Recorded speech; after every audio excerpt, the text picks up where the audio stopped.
Kita tidak bosan-bosan cerita ini karena ini khazanah kita. Di kitab Nailul Ma'mul itu, di kitab Usul Fiqih. Saya berkali-kali cerita ini karena ini untuk menunjukkan bahwa Quran itu liqaumi ya'qilun, liqaumi yatafakkarun. Ada seorang kiai, seorang ustadz, kiai dulu. Kiai dulu itu ya memang orang soleh, alim terus jadi kiai. Kalau kiai sekarang tuh macam-macam, nganggur terus ingin jadi kiai. Terus daftar gitu. Ada lowongan di yayasan, masuk ingin jadi ustadz. Karena dengar ada gajinya. Dulu tidak ada seperti itu. Udah. Makanya dulu itu kalau ustadz kiai pasti soleh karena dia alim terus ingin orang lain tuh mendapat ilmunya. Kalau sekarang enggak ada yayasan sehat, guru gajinya sekian. Yang enggak ingin jadi ustadz tuh daftar.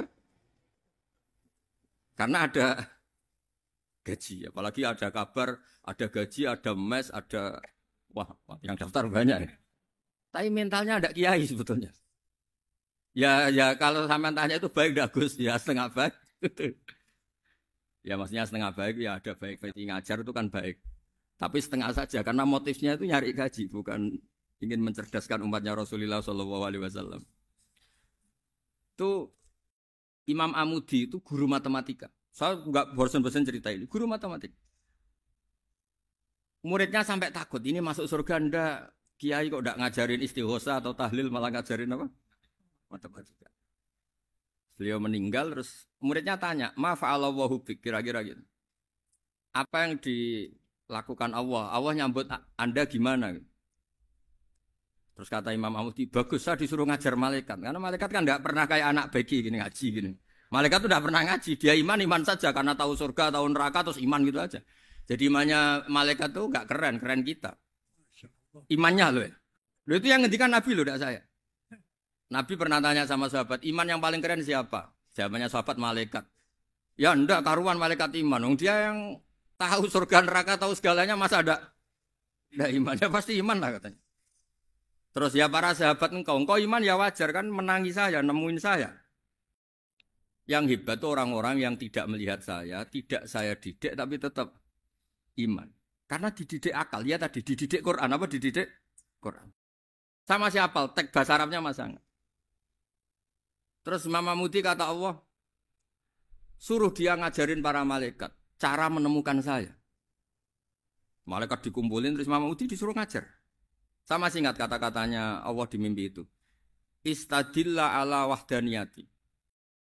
Bi hadrati malaikati. Tolong ajarkan cara menemukan saya padahal Anda ini manusia yang tidak melihat saya. Anda di Jakarta kan hanya gedung-gedung. Paling jadi khayal terus nikmat lah Anda ikut punya tapi ikut nikmati. Orang desa-desa kalau ke Jakarta itu pokrol. Wah di Jakarta tuh gedungnya tinggi-tinggi, tidak kayak kampung sini. Lu udah ikut punya, ikut bangga. Di Jakarta orangnya cantik-cantik, tidak kayak orang sini. Padahal dia ya tidak dapat orang cantik gitu. Jadi Allah tuh saking pinternya, miskin-miskin ya bisa berkhayal dan bahagia. Nah, itu alhamdulillah betul. Akhirnya itu apa ini anak-anak begini saya tak niati ngajar standar anak-anak akademik. Terus pertama yang diajarkan hanya bilang gini, sama siapa teknya? Ya malaikat wahai para malaikat. Terus beliau bilang, nisbatus naini wassalasah ila malanihayatalahu nisbatul far'i ilal asli. Angka itu jumlahnya berapapun 2, 3 sampai triliunan. Semuanya itu nisbatul far'i ilal asli. Binisbat ilal wahid nisbatul far'i ilal asli. Angka 2 ya cabangnya 1, 3 cabangnya 1, 1 triliun ya cabangnya 1. Tetap yang asal usul adalah angka 1. Itu nangis semua malaikat. Cara Jawa itu mandekman kowe iman kaya imanku. Makanya imannya umat Rasulullah SAW itu PD-nya yakinnya kayak imannya malaikat. Kalau Tuhan itu 1. Karena angka enggak bisa dimulai kecuali dengan angka 1. Makanya nisbatus naini wassalasah ila malani hayatalahu iku nisbatul far'i ilal asli. Semuanya itu nisbatnya cabang ke induk. Berarti semua alam raya ini tetap asal usulnya 1, yaitu qul huwallahu ahad. Nah, itu namanya akal. Umatnya Rasulullah itu ditinggali mukjizat akal lewat panduan Quran sehingga meskipun kita tidak menangi Rasulullah, tidak menangi sahabat, kita tidak tahu malaikat Jibril, tapi cara iman kita ini tidak kalah keren. Yakin hakul yakin. Terus kedua, gambar. Kamu gambar rumah, gambar hewan, gambar apa saja. Mesti dimulai satu titik. Entah gambar kamu bagus, entah jelek, tetap dimulai satu titik. Nah, titik ini namanya nuqtatul wujud. Semua alam raya dimulai dari satu titik, yaitu nuqtatil wujud. Makanya Quran dimulai bismillah, dan bismillah itu dipilih sama Allah pakai pertama ba itu ada titik. Itu kata semua ulama. Itu titik itu singkatan dari bi kana makana wa bi yakunu mayakun. Karena saya semuanya ada. Bi itu karena saya. Jadi makanya santri-santri beki tidak usah bayangkan kamu jadi wali terus bisa terbang ke Mekah, tidak usah. Kalau terbang ke Mekah ya sudah umroh aja bayar. Kalau enggak ya maklaran KBH atau apa. Pokoknya cari gratis. Ya gratis kan ya. Dapat orang 10 gratis. Satu. Terus orang enggak umroh-umroh dirayu-rayu supaya umroh. Repot. Itu pelanggaran fikih itu. Kalau orang punya utang itu wajibnya nyaur utang dulu gitu. Wah repot. Saya itu juga sering bingung di kampung-kampung. Gus sama umroh. Kenapa? Dapat gratisan. Minta uang saja buat nyaur utang. Enggak boleh. Wah, secara fikih yang wajib itu nyaur utang bukan umroh. Enggak boleh Gus diminta uang, enggak boleh, harus umroh. Udah gitu saya ini bingung Gus mau umroh. Enggak nikmati. Kenapa? Disuruh ngajar Gus. Repot semua kalau ibadah mergawe ya jadi bingung semua. Ya saya mohon anak-anak BK semuanya yang seneng Quran itu harus seneng sampai kayak saya sehingga tahu. Mencari Tuhan dengan cara tauhid yang berbasis akal. Itu sedzahir imannya malaikat. Jika di klasmen iman itu manusia ulul ilmi, kita-kita yang nekuni ilmu itu nomor 1 prakteknya. Karena nomor 1 itu Allah karuan kan, syahidah Allah kan gak tertandingi, syahidah Allah annahu la ilaha illallah, terus wal malaikatu. Malaikat kan karuan karena langsung menyaksikan surga dan ketiga apa? Wa ulul ilmi. Berarti prakteknya kan nomor 1. Kalau kompetitornya semuanya manusia, ulul ilmi nomor berapa? 1 kan? Nah nomor 3 kan dari Allah, malaikat, ulul ilm. Berarti kalau kompetisinya antar manusia nomor berapa? 1 kan? Nah kenapa ulul ilmi di nomor 3 kan tapi dari Allah, malaikat, ulul. Kerennya kayak apa? Karena cara iman ulul ilmi itu enggak ada ragunya sama sekali. Kamu ragu enggak kalau 2 itu cabang dari 1, asalnya 1? Enggak pernah kan ragu kan? Semua gambar seruat apapun dimulai dari 1 titik. Ragu enggak? Enggak kan? Nah, imannya umatnya Nabi karena dipandu oleh Quran itu seyakin itu, sehakul yakin itu. Nah, itu terus Jubair bin itu jadi iman. Am khuliqu min ghairi syai'in am humul khaliq. Terus kata Allah lagi, kalau kamu tidak percaya saya yang bikin langit bumi ya gampang dong. Kamu saja yang ngomong kalau kamu yang bikin. Paling orang sepakat kamu stres. Terus hanya ayat gitu, am khalaqus samawati wal ardh. Kalau kamu tidak yakin Allah yang bikin, ya silakan Anda klaim saja kalau kamu yang bikin langit bumi. Bala yukinun. Kamu juga gak mau kan dibilang stres. Ya, ini ngaji ilmu dulu, nanti bagian terakhir ijazah. Bismillahirrahmanirrahim. Ini riwayatul Bukhari. Haddatsana Abdullah bin Yusuf, haddatsana Les, haddatsana Sa'id al-Maqburi an-Nabi Hurairah radhiyallahu anhu qala an-Nabi sallallahu alaihi wasallam. Ma minal anbiya'i nabiyyun illa qad u'tiya minal ayat ma mithluhu amana alaihil bashar. Wa innama kana alladhi utituhu wahyan awhahu wa ilayya fa arju an akuna aktsarahum tabi'an yaumal qiyamah. Dadas kita tahu semua nabi itu punya mukjizat. Ya, semua nabi itu punya apa? Mukjizat. Mukjizat itu hal yang luar biasa yang memastikan manusia itu tidak bisa menyainginya atau menandinginya. Dan rata-rata mukjizat Nabi dulu itu fisik. Misalnya ontanya Nabi Soleh itu kan onta tapi keluar dari batu, itu kan aneh. Aneh sekali. Atau tongkat Nabi Musa bisa simsalabim mengeringkan laut apa? Merah. Semua Nabi itu punya mukjizat dan semuanya berbentuk fisik. Kecuali mukjizatul Rasulullah Shallallahu Alaihi Wasallam itu berupa Al-Quran. Al-Quran itu konsep ilmiah. Terus kata Rasulullah SAW, tapi saya karena Quran itu justru berharap pengikutku besar dan sampai hari kiamat. Sekarang kita logika ya. Andaikan kamu punya tongkatnya Nabi Musa, kalau kamu suka uang, kepikirannya dijual apa dipakai? Kalau kamu suka uang, dipakai. Kalau kamu ahli suudon itu pikirannya ndak, ini asli ndak. Karena yang melihat di Turki itu ya sebagian gitu. Kalau yang suka perdukunan itu bayangkan tuh miliknya. Mungkin dipakai ngakali orang atau apa, pokoknya bayangkan tuh miliknya. Kalau yang kolektor pikirannya itu nanti ini laku berapa. Tapi kalau peneliti mungkin pikirannya itu ini asli apa ndak? Bukti aslinya apa? Repot lah. Lagi pula kalau kamu punya utang terus mau apa? Istri kamu marah mau apa? Kalau pakai tongkat. Nah, beda dengan mukjizatnya Quran itu semuanya apa? Ilmiah. Orang yang sedang harmonis dengan istri bisa pakai ayat di antara ayat-ayat Allah itu apa? Wa ja'ala bainakum mawaddatan warahmah.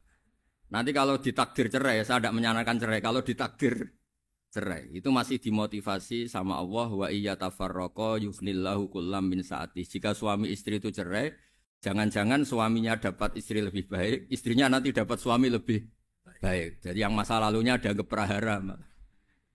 Kan banyak orang suaminya meninggal ketika nikah lagi ditanya, kangen sama suami pertama, alhamdulillah ini lebih baik.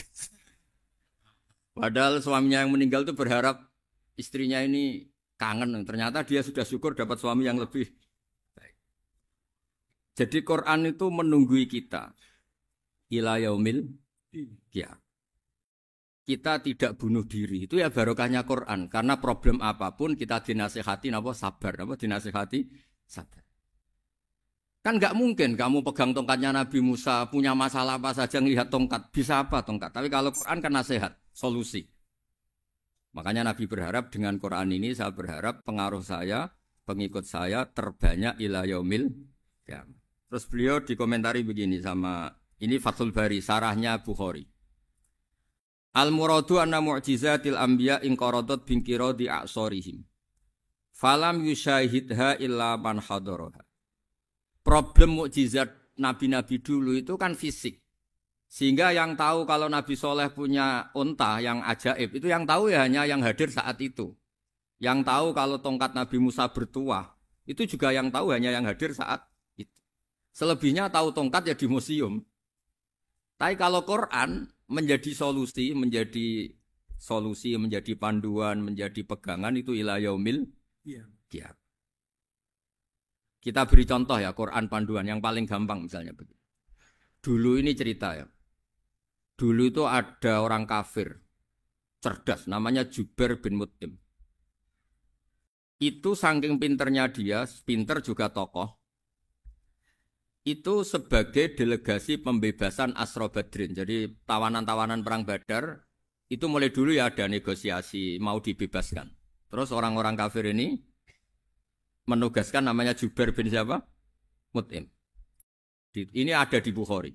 Karena ini ngaji di Jakarta. Kalau orang nggak tahu hadis juga tanya ini sahih ndak gitu. Wong nggak tahu kok tanya itu aneh. Padahal kalau dibodoni itu ya nggak tahu. Tapi ya tetap tanya, hadisnya ini sahih ndak? Ini kata kiai apa kata nabi ini ya ribet. Memangnya kata nabi kamu dengar kan ya lewat kiai. Memang. Setelah itu Jubair itu datang ke Medina. Dengerin, datang ke mana? Medina. Kemudian dengar Nabi baca Wattur pas sholat maghrib. Jubair karena Nabi dulu gak ada hotel, gak ada pondok ya. Pondoknya Nabi hanya sufah itu. Nabi baca maghrib, bukan diskusi, bukan debat, baca Wattur wa kitabi mastur fi raqim mansur wal baitil ma'mur wasaqfil marfu wal bakhril masjur terus. Kemudian sampai pada titik ayat am khuliqu min ghairi syai'in. Masa manusia atau alam raya yang maujudat, yang nyata, yang wujud nyata. Kemudian asal usulnya itu ketiadaan. Ini kan hadhil alam maujud, alam ini kan nyata. Masa sesuatu yang nyata penciptanya itu tidak nyata. Jadi nggak mungkin ada faham nihilisme. Kalau faham nihilisme berarti melahirkan teori begini. Al-adamu yakhluqu maujudan, sesuatu yang tidak ada menciptakan yang itu kan akal nggak bisa nerima. Kalau sesuatu ini ada, penciptanya pasti ada. Terus akhirnya Jubair bin Mut'im itu simpuh di depan Rasulullah terus bilang, ya Muhammad kada qalbi ayatir. Hampir saja hati saya terbang. Kalau riwayatnya Imam Ahmad, faka'an nama sudi akal bihati saya dihancur. Semua teori yang saya bawa untuk ngelawan kamu, sekarang luluh semua, hancur semua. Yang benar adalah teori Anda, bahwa Tuhan itu satu, dan Tuhan itu ada sebelum semua makhluk. Coba kalau Nabi Muhammad ada Jubair bin Mut'im terus menyembunyikan tongkat dekat mihrab, terus dilihat ini apa. Paling pikirannya ini dari kayu apa. Terus yang bentuk tongkat itu tukang pemahatnya siapa? Kok kurang keren kalau di Blitar gimana ya? Kan malah panjang. Kira-kira kalau mukjizat itu dari tongkat itu malah panjang. Panjang lah pokoknya panjang. Lagi pula kamu coba kan nggak ngarah mandi. Itu yang mandi kan nabinya bukan tongkatnya. Coba tongkatnya Nabi Musa coba anak-anak beki itu. Dipakai mukul kucing aja tidak mesti mati itu. Jadi nggak jelas mukjizat-mukjizat seperti itu nggak. Tapi kalau Quran menunggui sampai saking hebatnya Quran, teori rasionalitas, so, kampanye di mana-mana. Tingkat validitas, tingkat kebenaran Quran. Itu bahkan bisa diuji tanpa membuktikan. Tanpa apa? Cukup pakai akal. Ya, terus saya teruskan. Fala yamurru terus al-murad anna mu'jizatil anbiya in qaradat bin qidari a'sam wa mu'jizatul Qur'an mustamirratun ila yaumil qiyamah. Wa kharquhu lil adat fi uslubihi wa balaghatihi wa ikhbarihi bil maghibat. Terus kata ini yang ngarang Fathul Bari sarahnya Imam Bukhari. Fala yamurru asrun minal a'sar illa wa yadharu fihi shay'un mimma akhbaru bi annahu sayakun yadullu ala sihhati da'wahu. Wa hadza aqwal muhtamilat. Wa takmiluhu fil ladzi ba'da wa qilani ya anal al makna anal mukjizat al madiyah kanat khissiyatan tusyahadu bil absar kana qati soleh wa asa Musa. Mukjizatnya nabi-nabi dulu itu hanya penyembuh, hanya pelengkap, hanya nuruti keinginan mata. Seperti dahsyatnya apa? Laut Merah di sebelah apa dipukul sama tongkatnya Nabi siapa? Itu semuanya itu hanya memanjakan mata. Urusan mata. Terus wow itu. Tapi kalau mukjizatnya Nabi Muhammad itu berdasar akal. Maksudnya berdasar akal nih dengerin ya. Dengerin betul. Ketika Laut Merah terus tersibak kan wow itu keren kan. Terus kita bilang menyimpulkan wah kita tidak akan mampu. Itu bodoh sekali kesimpulan kita tidak akan mampu. Meskipun bikin nyamuk Anda juga tidak mampu. Loh untuk memutuskan tidak mampu saja kok sampai pertunjukan seperti itu tuh laopo cek goblok gitu. Nah kalau kita karena umat yang pinter untuk memaksa kita nggak mampu, Allah bilang Inna wa la yastahi ayadriba mathalam ma ba'udhu. Kita melihat nyamuk langsung berkesimpulan tidak mampu. Saya berkali-kali cerita nyamuk itu sudah kecil, masih punya urat, uratnya kayak apa? Masih punya kuman, kumannya seberapa? Ya enggak? Nyamuk itu kecil, punya organ tubuhnya punya urat. Itu kalau kamu pinter, antara tongkatnya Nabi Musa menyibak Laut Merah sama nyamuk itu sama-sama berkesimpulan melahirkan satu paham bahwa kita tidak mampu. Loh, untuk memaksa tidak mampu saja kok nuju pertunjukan ada onta keluar dari batu, Nakotu Soleh, ada tongkat yang bisa mengeringkan laut. Cik goblok ya. Lah kita alhamdulillah tidak jenis goblok yang seperti ini. Untuk ikrar bahwa Allah itu hebat ala kulli syai'in cukup lihat nyamuk. Kagum kan? Sudah tidak usah bikin hidup. Saya berkali-kali mencontohkan. Para pemahat tak suruh bikin patung gajah itu mampu. Tak suruh bikin patung nyamuk kalau bisa. Nyari materi dari apa? Gampang mana bikin patung gajah sama patung nyamuk? Gajah, makanya Allah bikinnya contoh itu untuk ijaz itu pakai nyamuk bukan pakai. Itu kalau ustadz-ustadz yang agak jorok malah contohnya nyamuk Gus. Itu kecil. Itu kayak apa? Di dalamnya dia hamil. Itu anaknya kecil lagi, telurnya kecil lagi itu gimana itu cara bikin itu?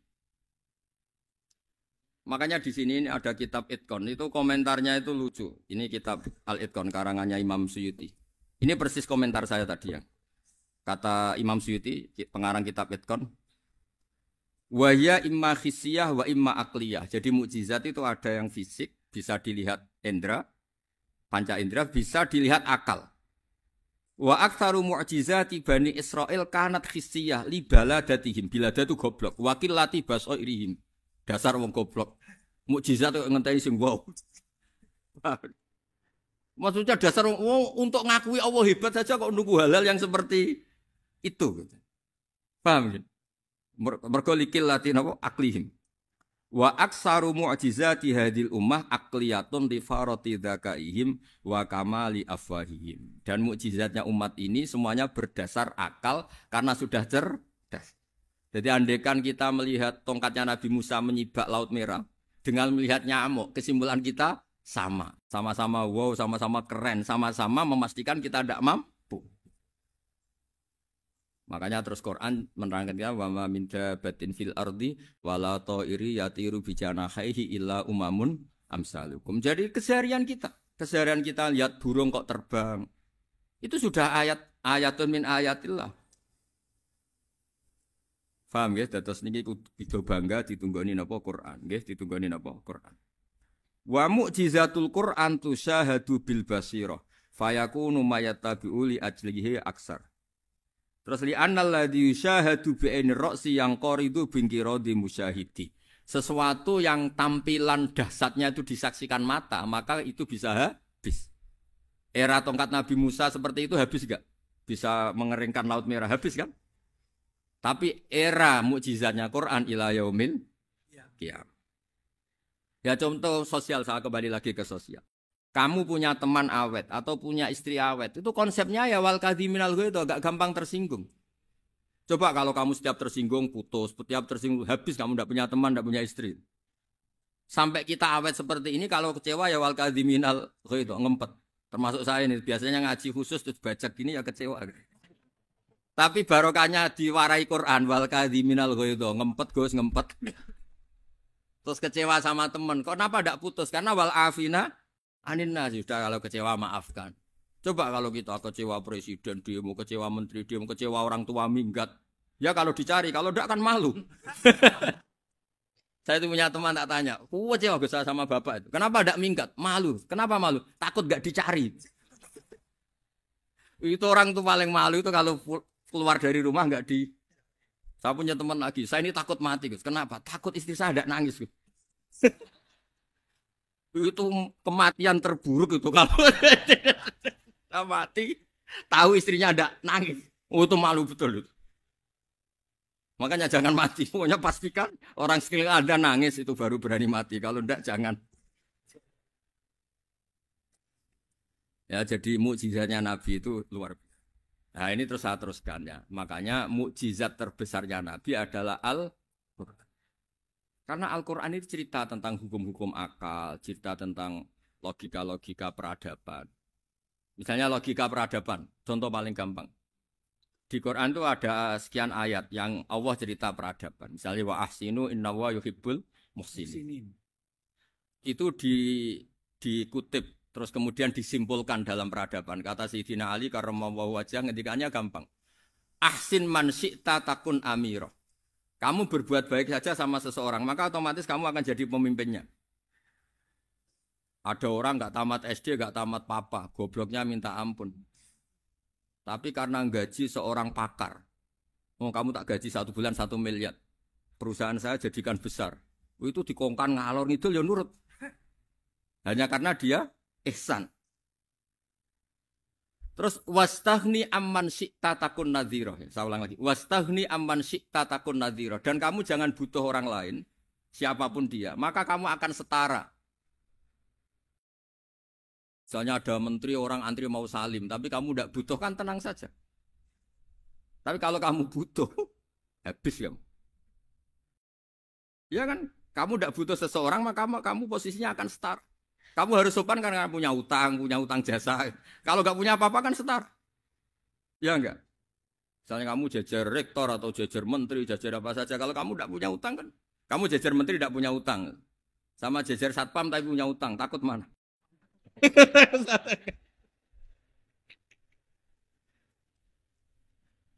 Kalau butuh itu mesti kalah kan?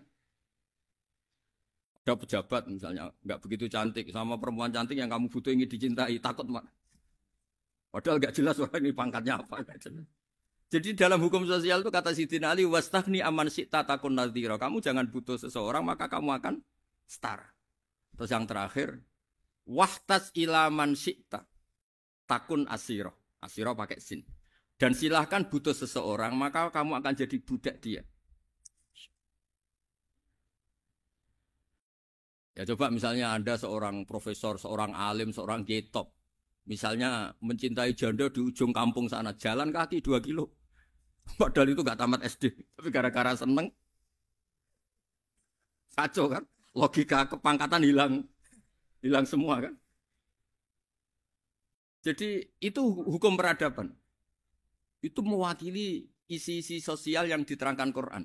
Ya, jadi paketnya 3 tadi ya. Ahsin man syi'ta takun amirah. Kamu berbuat baik sama seseorang, maka kamu bisa memimpin. Wastaghni amman syi'ta takun nadhira. Kamu jangan butuh seseorang, maka kamu akan setara. Mbok kamu ketemu orang terkaya di dunia. Yo ketemu orang terkaya di dunia, kamu jejer, kamu tidak butuh dia. Tenang kan bisa setara kan? Tapi kalau butuh harus sopan, ngajukan proposal, harus berakhlak karimah. Makanya sekarang Anda kok berakhlak kenapa? Ternyata mau nyalek. Biasanya Anda berakhlak kok berakhlak. Ada apa ini? Makanya guyonan di Rembang itu Beb Husein itu. Kalau ada orang udah tidak sopan sama temannya, temannya curiga. Kok tumben sopan? Mau utang ya?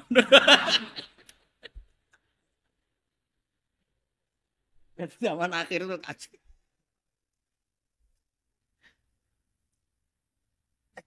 Ya di semua daerah gitu ya sama Pak Rektor ya. Kalau ada teman biasanya nggak sopan kok sopan. Itu temannya curiga. Ini Pak Rektor UI ikut kaji. Kok tumben sopan, ada apa ya? Karena di mana-mana orang butuh itu pasti beretika. Kamu punya teman paling berdua. Kalau mau utang berakhlak gak? Atau misalnya kamu punya adik cantik terus punya teman berdua. Kalau cinta adik kamu berakhlak gak? Biasanya gak sama sekali gak berakhlak. Gara-gara butuh menjadi berakhlak. Ya jadi hukum sosial itu ya kuncinya 3 tadi. Ahsin man syi'ta takun amira. Wastaghni amman syi'ta takun nadhira. Terus wahtas ila man syi'ta takun asira. Kalau kamu butuh seseorang pasti kamu dibikin hina. Asir itu tawanan. Nah, Quran itu bicara sosial itu lengkap. Dan itu yang nunggui kita. Kita punya tetangga yang kurang baik, ya seneng. Punya tetangga baik, ya seneng. Kata Imam Syafi'i, saya berkali-kali cerita. Kok seneng semua Imam Syafi'i? Ya bagus lah. Kalau yang seneng saya enak lah. Dijak jagongan, dijak ngopi enak. Yang enggak seneng saya, gak ngarah utang. Uang itu nak, kamu punya tetangga gak seneng kamu. Aman kan? Aman. Gak akan pinjem uang kan, pinjem mobil. Wong gak seneng kok. Makanya Imam Syafi'i itu kalau ngedikan luar Syafi'i, diceritain orang. Ya Aba Abdillah bagiannya. Ya Aba Abdillah orang itu gak seneng kau. Bagus lah. Loh kenapa bagus? Waman asa'a ilaika faqad atlaqaka. Orang yang enggak seneng kamu maka membebaskan kamu. Enggak akan pinjam uang, pinjam mobil, enggak akan ganggu waktu kamu kan enggak seneng. Justru yang seneng-senengi masalah pinjam terus. Imam Syafi'i itu orang yang anggap dunia itu selesai.